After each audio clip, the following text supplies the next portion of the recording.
In this video, my buddy Brian talks about how it was when he first got started, the sacrifices that he made to grow his company to what it is today, and if you stick around until the end of the video, Brian's going to tell us about how to make the biggest impact as a leader within your company.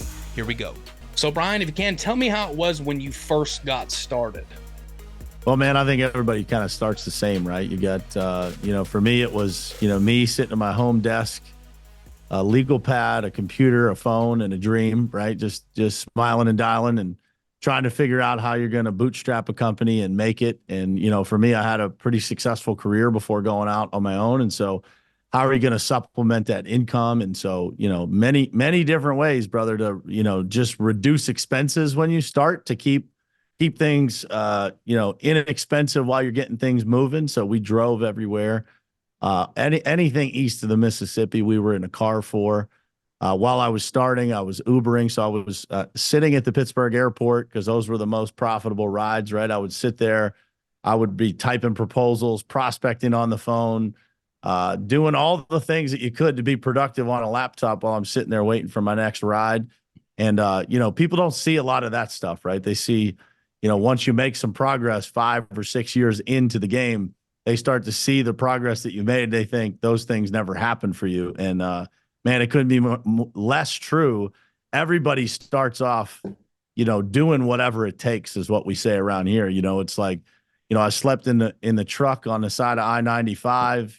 We got 4 hours, 4 hours and you're going to spend $250 on a hotel room. Like, you're not going to do that, man. You're going to curl up in the back of the truck, or you're going to kick the seat back in the driver's seat. After you're done typing proposals and getting all the things done that the customers require, and you're going to drive to the next city that you're required to be in. And because that $250, man, when you're first starting out, makes all the difference in the world. If you could invest that $250 into something you could send your customer, or some Facebook advertising, or something that you need to do online that's going to push your business forward, $250 is $250. And I think people don't see that a lot of times. For those people who are maybe a couple years into the game, they see the results. They don't see the grind that happens in the beginning and all the things that you think about, the sacrifices of driving Uber when I had a multiple 6-figure salary, a few months prior to that. Those are the things that, when you see those people that you might view as very different than you, they were once exactly like you at one point, and they were willing to do whatever it took to be able to advance themselves into a different position.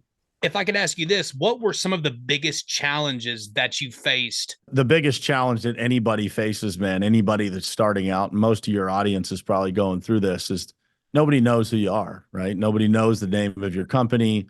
Nobody trusts you. The contracting space, people have a low level of trust for us as contractors. And so that was probably the biggest challenge, man. And I always worked for companies who were, in existence for a while. And so when we were calling people, it wasn't like, the first 2 years of this business, man, people were like, who are you? And what do you do? And, oh yeah, thanks, we'll put you in our file. You're like, man, come on. Like, give me a chance. Right. And that's probably the biggest thing that everybody needs to overcome is you just got to get a chance, man. And, how do you get a chance? Well, that comes down to the grind, brother. It comes down to the volume of calls you're willing to make, the volume of doors you're willing to knock, the volume of anything that you're willing to do. How many proposals are you willing to put out and get told no before you can overcome that?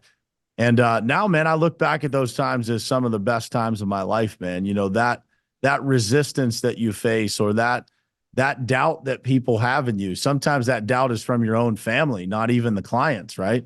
And for those guys out there that, people don't believe in them, people didn't believe in me either, man. Not because, they didn't think maybe I had the talent or whatever it was. Just people want you to stay safe. They want you to have a job. They want you to do what everybody else does. And if that's not what you're meant for, if you're meant to do something bigger than that, if you want freedom and you want to, pursue something different in your life, it's going to take, using that doubt and turning it into fuel that moves you forward in a positive direction towards where you're trying to get to. And, it's funny, man, I was just looking at our revenue today. I was going over on a call with a guy that's part of Top Contractor School, where our revenue was just 4 years ago. And this year, if all goes well, will be 25 times the revenue that we did in 2020. Absolutely amazing. Absolutely amazing. And for somebody that's just starting a business and they're getting into the industry, whatever industry it is that they're deciding they want to venture off into, what advice would you have for someone that's just starting, whether it's striping, seal coating, paving, all the works, so on and so forth?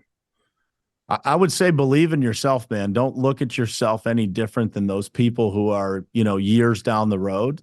It's just you can't compare somebody's chapter 5 to your chapter 1. And, get around the right people, get the right advice. And that's a really tough thing to do in today's world because it's a very noisy place out there. You can't believe everything that you hear online or everything that you see online. In fact, a lot of the stuff that you see that are the largest reach when it comes to advice that you can get isn't always the best information, or it's not the information that is going to actually teach you what it's like out there in the real world. And that's, again, all information can be useful, but getting around the right people and getting the right information from people who are actually out there doing it's the most critical thing that you can do. And don't let anybody tell you what you can and can't do. I think we all have that fire inside of us, man. God put that fire inside of us to be something greater than, greater than ourselves, like to make an impact, to make a difference, to help other people. A guy like yourself that's employing people out there, that's a great feeling, man. And anybody can do that. And I think a lot of people lose that comparison game early in their career. They're trying to look at somebody else and say, man, I couldn't do that.